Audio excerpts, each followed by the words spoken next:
Satyabama Institute of Science and Technology, Chennai.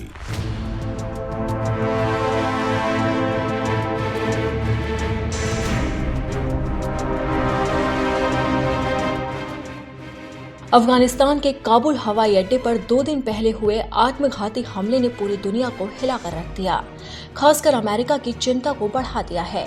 वहीं America के राष्ट्रपति जो बाइडेन को उनके राष्ट्रीय सुरक्षा सलाहकारों ने बताया है कि अमेरिकी खुफिया एजेंसियों को पुख्ता जानकारी मिली कि काबुल हवाई अड्डे पर अभी एक और आत्मघाती हमला हो सकता है। खुफिया एजेंसियों के इनपुट के मुताबिक अगले कुछ दिनों में अमेरिकी और अफगान भागीदारों को निकालने के लिए ये अब तक का सबसे खतरनाक दौर होगा। अमेरिका के विदेश विभाग के प्रवक्ता ने कहा है कि जैसे ही अफगानिस्तान से हमारे सभी नागरिक सुरक्षित निकल जाएंगे, वैसे ही हम काबुल हवाई अड्डे को अफगान के लोगों को दे देंगे। व्हाइट हाउस के प्रेस सचिव ने बताया कि अमेरिकी राष्ट्रपति को काबुल में होने वाले एक और आतंकी हमले के बारे में जानकारी दे दी गई। उन्होंने बताया कि हमले की आशंका को देखते हुए काबुल हवाई अड्डे पर सेना को बढ़ा दिया गया और सुरक्षा के सभी मुमकिन उपाय किए जा रहे हैं।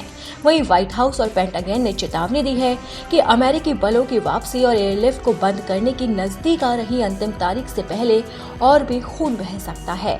लोगों को निकालने की प्रक्रिया में आने वाले कुछ दिन अब तक का हमारा सबसे खतरनाक समय होगा। आपको बता दें कि अफगानिस्तान में स्थिति अभी भी चिंताजनक है। तालिबान के कब्जे के बाद अब देश में कई दूसरे आतंकी संगठन अपने पैर पसार चुके हैं। आईएसआईएस के पहले ही काबुल एयरपोर्ट पर बड़ा हमला कर अपनी मंशा साफ जाहिर कर चुका है। ऐसे में अब तमाम देश तालिबान से निपटने के लिए अलग अलग रणनीति बना रहे हैं। अमेरिका को भी आशंका है कि अभी अफगानिस्तान में काबुल जैसे और हमले हो सकते हैं। ऐसे में वो अपने नागरिकों से काबुल एयरपोर्ट से दूर रहने की अपील कर रहे हैं। इसी के साथ ही काबुल हमले के बाद अमेरिका की तरफ से अपने नागरिकों के लिए चेतावनी जारी की गई और जोर देकर कहा गया है कि काबुल एयरपोर्ट से तुरंत बाहर निकल जाए। वहां पर अभी भी आतंकी हमले का खतरा बना हुआ है। आपको बता दें कि अफगानिस्तान में गुरुवार को 3 धमाके हुए थे और एक के बाद एक कई धमाकों से पूरी दुनिया हिल गई थी। सभी देशों ने इस स्थिति को लेकर अपनी चिंता जाहिर की थी। भारत ने भी इस हमले की कड़ी शब्दों में निंदा की।